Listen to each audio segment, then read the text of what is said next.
Do you struggle with the OCD and you just want some OCD relief, but you think it'll be too hard? Stay tuned. We're going to talk all about it.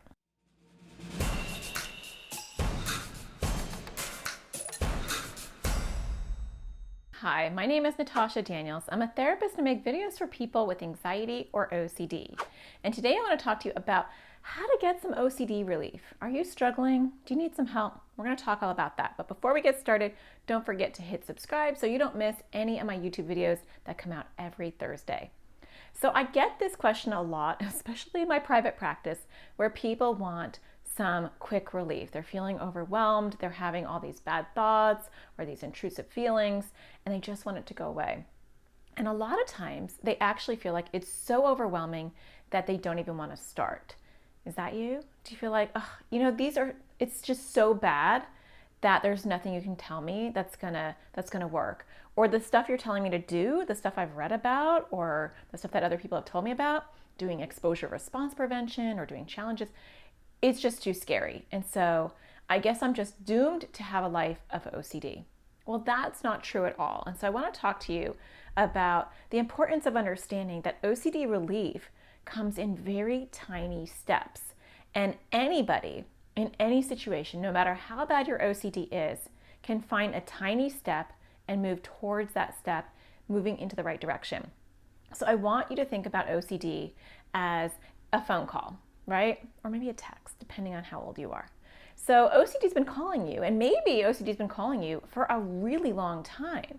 So when that phone rings, you pick up that phone right away because you hear that phone and you think pain, and you think if I don't answer that phone right away, there is going to be some major pain. And so I rush to get that phone call and I pick up that phone and I say, yes, OCD, I'm right here, whatever you want. What is your request? Happy to take it, right? And then OCD might say, yeah, I've been just feeling uncomfortable. I feel like you should probably blah, blah, blah. Now that's going to be different for each one of you. It might be go check. It might be mentally check something. It might be to go wash. It might be go arrange something. It might be go ask this person for reassurance. It might be confess this thing. Everybody has a different flavor of OCD, but OCD is calling you and is saying, you probably should do that, right? It's going to make you feel so much better. Go do it. In fact, go do it while I'm on the phone. And you, like the very dutiful person you are with OCD, says, right away, OCD, right? And you go do your compulsion or your ritual. And then OCD laughs and says, I'll call you right back. And you think, no, don't call me right back. I've already answered your phone call. But here's the thing. The more you pick up the phone for OCD, the more OCD wants to call you. OCD says, I like this number. Whenever I call this number, they pick up right away, right? So the way to start working on your OCD is to start to disrupt this connection that you have with OCD. Stop picking up the phone right away. Stop being at OCD's beck and call. How about we look at caller ID and we say, let me just see who's calling. Oh, it says scam likely. Do you get that on your phone? I have T-Mobile and I get that on my phone. So if someone's calling who is like a marketer or is trying to sell me something, my caller ID will say scam likely, right? So when OCD is calling you, I want you to think, it's a scam likely call, right? And if it's a scam likely call, do I need to pick it up right away? Now that doesn't mean that you're not going to pick it up, because for a lot of people who have been dealing with this phone for a very long time, they can't handle that phone ringing nonstop. They don't believe that the phone will eventually stop ringing. And so we have to take baby steps. So the first small step is to look at the caller ID and recognize it's your OCD. If you can only do just that, that is something more than nothing, because OCD doesn't want you to think about it. OCD says when you hear that phone ring, you just pick it up. Don't argue with me. Don't look at caller ID. Don't do anything. You drop what you're doing and you pick up my phone right now. So after you have recognized who's calling you, I know, scam likely, that's probably my OCD. In fact, that's definitely my OCD, right? That's step one, recognizing it's OCD. Now, I might say, I don't want OCD to think I'm desperate for some relief. I want to sit in this discomfort and make him uncomfortable. So I'm not going to pick up my phone call right away. Maybe make him doubt that I'm not going to answer it. And so I want to make our connection even fuzzier, right? Maybe he's going to think that we have a bad connection. So I might say, I'm not gonna pick up your phone call right away. You know, I got other things to do. I'm gonna go and watch this YouTube video, or I'm gonna go and talk to my friends, or I'm gonna go and do some art. I'm gonna do what I wanna do. I'm not gonna pick up your phone right away. So delaying the phone call is super helpful. And a lot of people think that it's all or nothing. It's like I either do my compulsion or I don't. I either listen to OCD or I don't. But have you ever thought about delaying picking up the phone? You don't have to do your compulsion right away. What if I delay it for 10 seconds? If my OCD is really bad, I can still delay it for a few seconds. That is progress.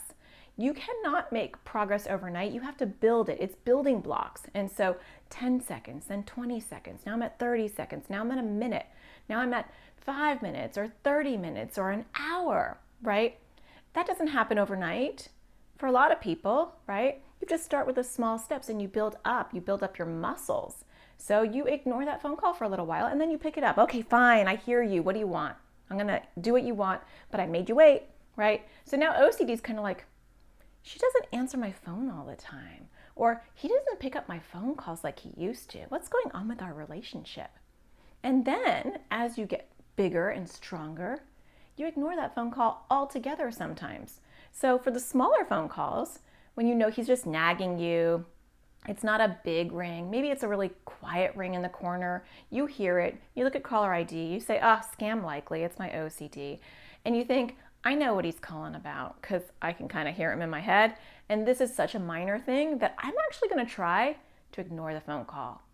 So for those smaller things, as you build up your progress, you ignore some phone calls. Now OCD is kind of like, I don't even know about this number. Sometimes I reach him, sometimes I don't. Sometimes she picks it up, sometimes she doesn't. We want OCD to realize that we are inconsistent and that we're not dependable and we're not going to always pick up the phone. So I want you to start thinking about looking at your caller ID, delaying picking up the phone call, and that's huge progress. People don't realize that that is big progress. And sometimes as you build up your progress, you're going to find it easier over time to start to ignore those phone calls. Start with the really small things that you can ignore and then build up. Or if you want to just jump in, you can start trying to ignore some of those big phone calls. But my message for you today is that no matter where you are in your journey with OCD, you can start to get OCD relief by doing these subtle things with this phone call. It's not all or nothing. It starts small, and I've seen this time and time and time again in my practice where I've worked with people who were really, really struggling with their OCD and had severe OCD, and they just started doing one small little thing. They looked at their caller ID, that's it. And then maybe they delayed it for a few seconds. And over time, they blossomed and they made huge progress. But they had to start somewhere, and so do you. So I hope that you find this video helpful. If you do, hit a like, don't forget to subscribe, and hit the notification bell so that you get notified whenever I have a new video coming out, which is every Thursday. I hope that you find the sparkle in everything you do. Take care.